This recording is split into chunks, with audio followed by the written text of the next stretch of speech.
Hello, friends. I'm coming to you today. It's January 19th, 2019, and I'm coming to you because today is a very special day for me. Today is my LIVE-aversary. 8 years ago today, I was involved in what I would call my first and probably my scariest fight for my life from an incident that I responded to. And so I wanted to take the time to share the story with you guys and let you know why we celebrate today. And some of you that are watching this will probably already know this story and have heard this story and maybe even lived this story through me when it happened. And then some of you that watch this probably have never heard the story. So that's why I'm taking the time today to share this story with you. So 8 years ago, January 19th, 2011. Nope. Yes. Yeah, math is hard. January 19th, 2011. It was a Wednesday evening, and I was working midnight shift in South County. And I went in, and the post that I was working, I met up with the officer that I was relieving from that post, and he gave me some paperwork and said, hey, we had an incident today with this guy who got in a fight with his brother, and we've been trying to serve him all night with a emergency evaluation paperwork where he's got to go to the hospital to see a psychologist because we think he might be a danger to himself or others. He's like, so I need you to check on this and see if we can locate this guy. I said, okay, no problem. We'll take care of it. And then I went about my day. Well, unfortunately, that Wednesday night was a very, very busy night. We were running all night long, which is unusual for a Wednesday night, but nonetheless, we were very busy. So I never did get the opportunity to go and check on this. And actually, I completely forgot about it until about 6 or 6:30. My sergeant called me on the radio and was like, hey, did you check on this address? Did you serve that paperwork? What's going on with it? And I was like, oh, no, Sarge, I totally forgot. And he's like, yeah, I figured you did. It was a busy night. So why don't you run down there real quick before we get off and check it out? I said, okay, I'll do that. So I took a buddy of mine, our side partner of mine, with me. We went down there. And, as we pulled on the property, they had a long driveway. So we both pulled in on the driveway, one behind the other, and pulled up to the vehicles that were in the driveway. Well, lo and behold, as we pulled up to the vehicle, the guy we were looking for happened to walk out the front door, or the side door. We walked out the side door, he noticed us, and he got scared, you could tell, because his eyes got real big and he got frantic. He jumped in his car, or his truck, and he pulled forward. Well, unbeknownst to us, because this is the first time we ever been to this house, if you pull forward, you go into the backyard. Well, there's no fence, so you can come all the way around the other side of the house. So as he pulled forward, I'm like, he's got to be going somewhere. So I jumped out, my partner jumped out, we ran across the front of the house to the other side of the house. Well, as soon as we ran around the corner, here he's coming in the truck towards us. So we're yelling at him to stop. He kind of veers away from us. Well, when he veers away from us, he runs into a tree. Or like a bush, I should say. And as we're approaching the truck, he turns, looks towards us, and guns the vehicle in reverse towards us. Both me and my partner kind of jump out of the way so that he doesn't hit us. And we both get up and we start approaching the front of the vehicle to try to get this guy to stop, get out of the vehicle type thing. Well, then he guns it, aiming directly for me and my partner. Well, of course, we jump out of the way again, and this time he runs into a tree that's in the yard.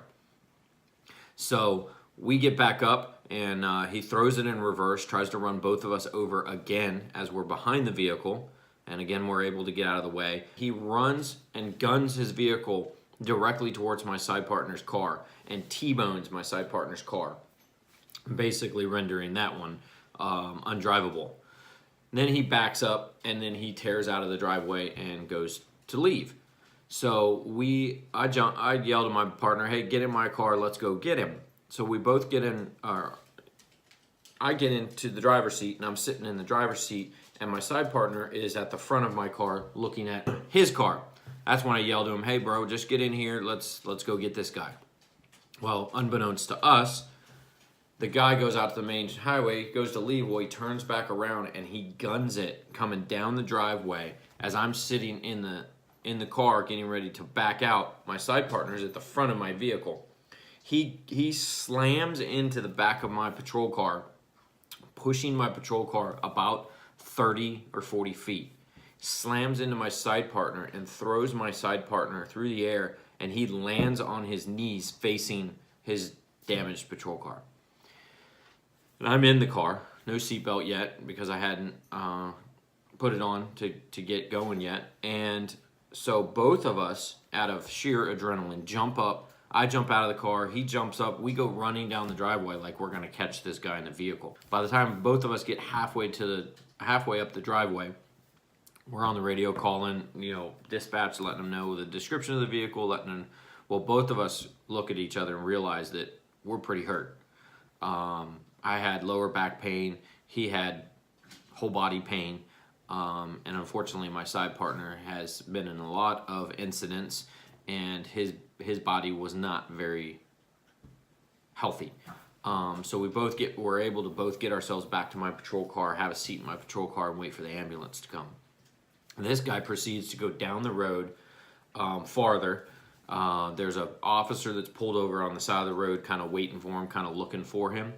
And he passes that patrol car, decides to come back around, and does a U-turn and positions himself and rams that patrol car.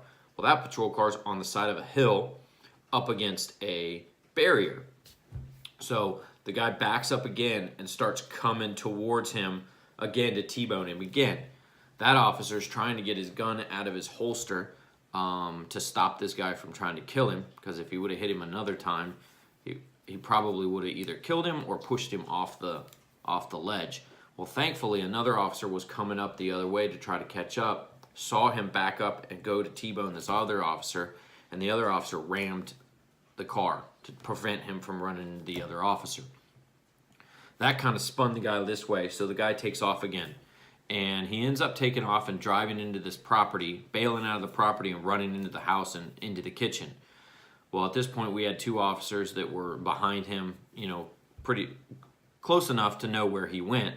They went in chasing after him, ran into the house after him, and ended up getting him in the kitchen, where he kind of surrendered and gave up. What we found out this was a family member's house. So we did catch him. We did charge him. I ended up in the hospital getting my back checked out. Thankfully, nothing was broken. Nothing was too bad. It was lower back pain, lower muscle, that type of stuff. So I was out for 30 days, almost 30 days exactly, before I could come back to work. And unfortunately, my partner that was on the property, he sustained such an injury that he had to medically retire. So, and then the other officer that got rammed, he sustained shoulder injury and several other back injuries and stuff like that. Actually had to have surgery on his shoulder and that type of stuff. But him and I are both still on the job. Unfortunately, our other partner is no longer on the job. He's retired. So that is the situation that we had. I believe he tried to run us over on foot 3 times.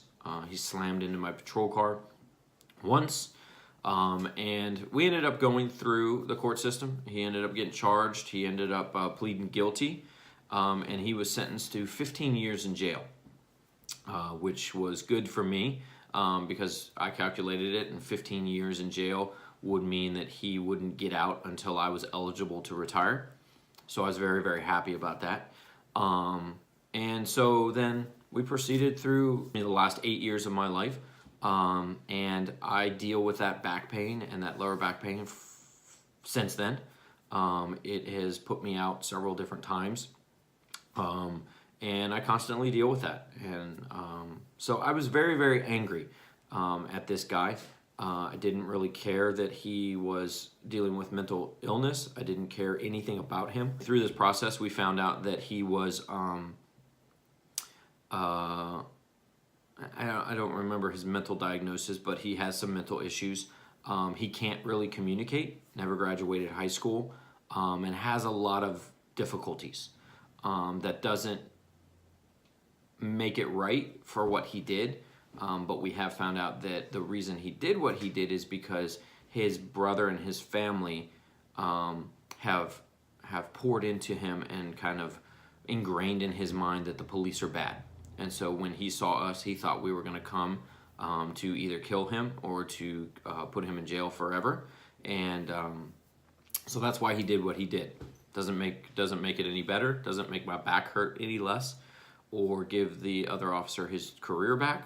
But it is what it is. So what's been remarkable for me is that through the last 8 years, my career has taken me on a path that's very, very different than I anticipated. I have done probably over 80 hours of education and learning about mental health and how people, or why people react the way they react when they're in a mental health crisis. And so through that knowledge and through that learning, I have really come to understand what it is to deal with mental health and why people do things. So through that process and through that learning, I really started to understand this guy and be able to get it a little bit into his head and come to understand why this situation happened. And so through that process, I got notification that he was up for bail review. And my initial reaction when I got that was absolutely not. I want him to stay in prison. I want him to rot in prison because I don't want him to be out here a danger to me or a danger to any of my other officers. So that was my initial thing, and they requested if I wanted to come speak to the board that I could do that. I said absolutely. I don't want to speak to him because I don't want to make sure this guy doesn't go out.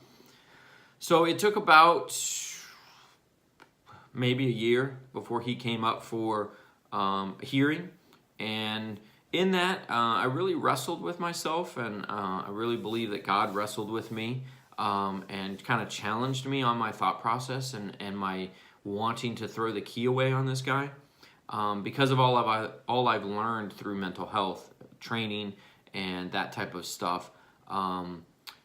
People with mental health issues don't get rehabilitated in prison because prison is just that. It's there to house criminals. It's there to make sure that they don't hurt anybody else, but that's it. I don't think that they have the ability to do positive mental health rehabilitation. And so with that, I sat down and I wrote my story, and I wrote to the commission. And basically what I came up with is, hey, listen, I'm okay with this guy being released from prison as long as part of his probation stipulations are that he continues to get mental health help. I don't want him to engage in this again. I don't want him to continue to see the police as an enemy, because when he's having a mental health crisis, the only people coming are us, and we're there to help him. And a lot of things have changed in the county in the 8 years to offer him help and for us to be able to be a friend to him and a help to him. So I did do that. I went and testified to the commission. Now, just to wrap this up in a nice tight bow, the commission did deny him his parole, or early release is what it's called. They denied him the early release. But the funny thing about it is, it took so long to get that hearing going on. One, because I was going out of town when the first hearing was set. But it took so long that they're like, yeah, we're going to refuse him being released early, but we're so close to him being released on good behavior that it's only going to be about 4 months or 5 months for him to be released. Now, I haven't gotten an update, but last I heard he was supposed to be released December, but I'm guessing that didn't happen because I should get a phone call to let me know that he has been released, so I haven't gotten that. So that is why today is a very special day for me and April, and we celebrate by doing whatever we want to do or whatever I want to do for that day. And today we are celebrating by going to Baltimore Convention Center to check out the remodel convention, I guess is what it's called, where a bunch of companies that do remodeling of houses and stuff like that are going on. Because you know that we love to remodel and DIY our stuff, so we like to go to those things and get ideas. And then we are headed to the Stanford Grill for dinner.